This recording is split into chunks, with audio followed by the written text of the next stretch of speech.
Hey guys, week 2, we're talking part 2 about the LX7 mono channel strip. So watch the video, make sure to check out the quiz after, and hope you like it. So the next part is the auxiliary outputs.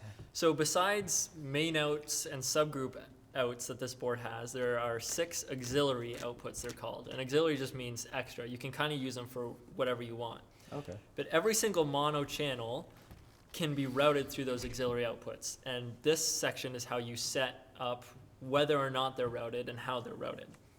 So basically, this knob sets the volume for this channel for auxiliary 1. And this one, which is a monitor, right? Yeah.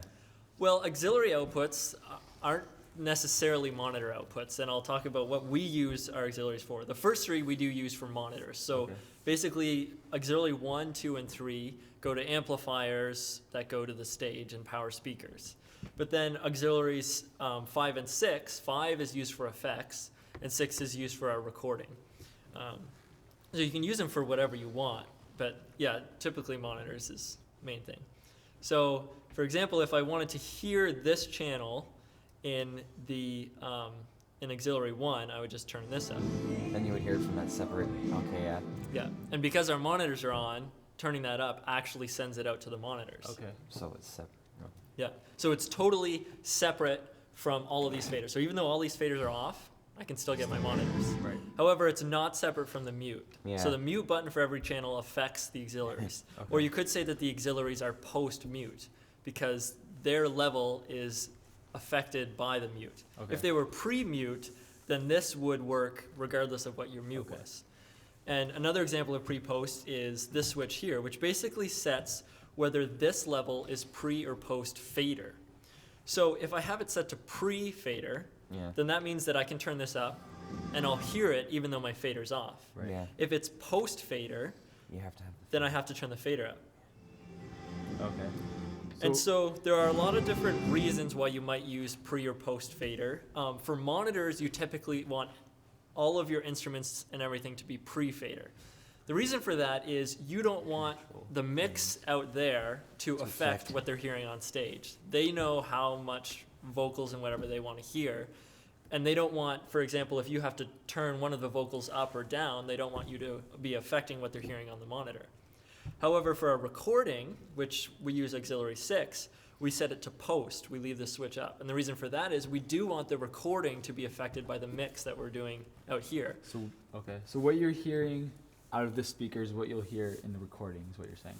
Approximately, except that because we're using an auxiliary, we can set a relative level. So even though it's going to be affected by the fader, we can still have, for example, the handheld be a lot louder than the drums are in the recording. And that's because we want to make sure if you can hear anything that you can hear the handheld in the recording. We Yeah. don't want it to be overwhelmed by the instrumentation.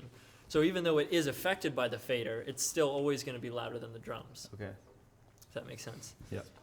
So auxiliaries 1, 2, 3, and 4 both have pre-post switches.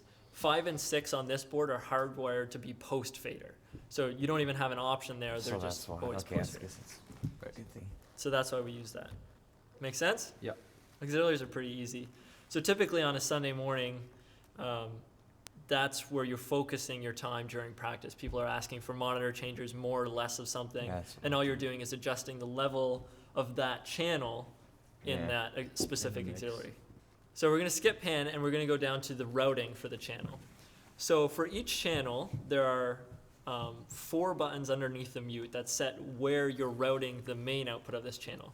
Now these buttons don't affect your auxiliaries at all. The auxiliaries are going to be totally separate from this routing. Okay. But we have a mono button, a mix button, a 1, 2, and a 3, 4 button. And that's for the mono main bus and then the 3 stereo buses. So I can basically tell this channel, I want it to go directly to my mono bus. And that's going to route it into this channel, basically. Okay. And then if I turn this up, wherever this is routed is going to be affected. So right now we have the mono bus hooked up to our main speakers. So if I don't have this routed at all and I turn it up, nothing happens. Right. If I have it routed to mono, but this fader's down, nothing happens. But if I'm routed to mono and I turn both of these faders up, it's going to come out through our main mix okay. because the mono output on this board goes to a crossover, then a set of amplifiers that power our main speakers. So that's what happens if I route it to mono. Now there's also a mix button. So I can route this to mix, and then if I turn this fader up and this fader, it does the same thing because we've selected that we're sending the mix bus To into the mono mono. bus. Yeah. So this won't do anything. You have to have them both up. This Yeah. will. So they both have to go at the same time.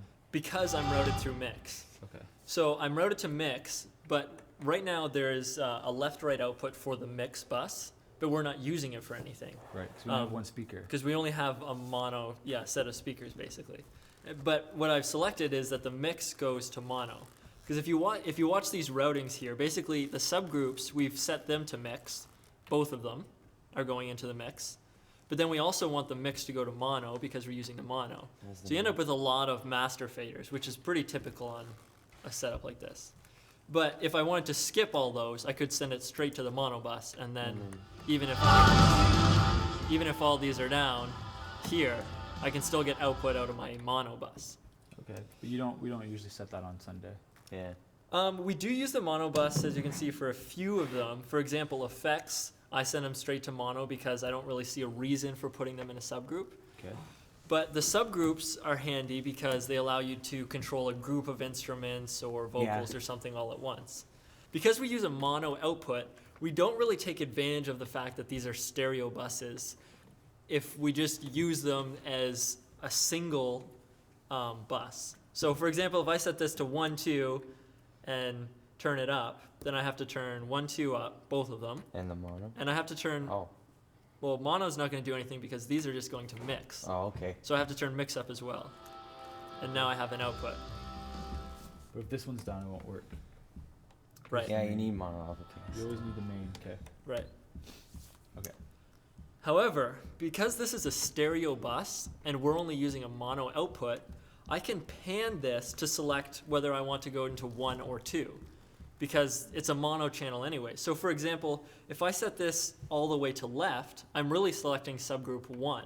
So now I can turn 2 all the way down, turn Put my, that up. Yeah, okay. Yeah. and now I'll get an output. So yeah, if I have this set to subgroup 1, 2, and I pan it all the way to the right, I'm not going to get any signal unless I turn 2 up. Okay. And it even shows there too. Yeah. Awesome. Yep, so Individual bar, this shows you yeah. the 1, 2, and 3, 4 group levels for the outputs. Yeah. So what we have set up here is we've actually utilized the fact that these are stereo buses and we're only using a mono output. And we have all of our instruments panned to select the subgroup we want. So all of the drums are only in subgroup 1, all of the instruments are in 2, and all the vocals go in 3. I think. And 4 is not being used. 4 is not being used. And so the way we do that is we select, for example, on the drums, we select subgroups 1, 2, and pan them to the left, which means we're using 1. So obviously if we had any real stereo instruments, like if we had a stereo synth and a stereo speaker setup, this wouldn't work as well because we would lose all the stereo effects. They would all end up In one. coming out of both speakers, Okay. basically. So we might not want to do that all the time, but in this case it's convenient because we can utilize these as 4 separate subgroups instead of 2 stereo subgroups, basically. So that's how the routing and the pan works together. And now if we had selected mix, the pan is really setting how much comes out of the left output and how much of the right output of the main output. So the main, as opposed to the mono, has 2 outputs on the back of the board. And so in that case, your pan is really selecting whether it's coming through left or right. So the key terms for this week were auxiliary output, pre-post, bus, and pan. So make sure that you remember those terms. If you don't remember them, check out the LX7 user guide and all the information should be in there.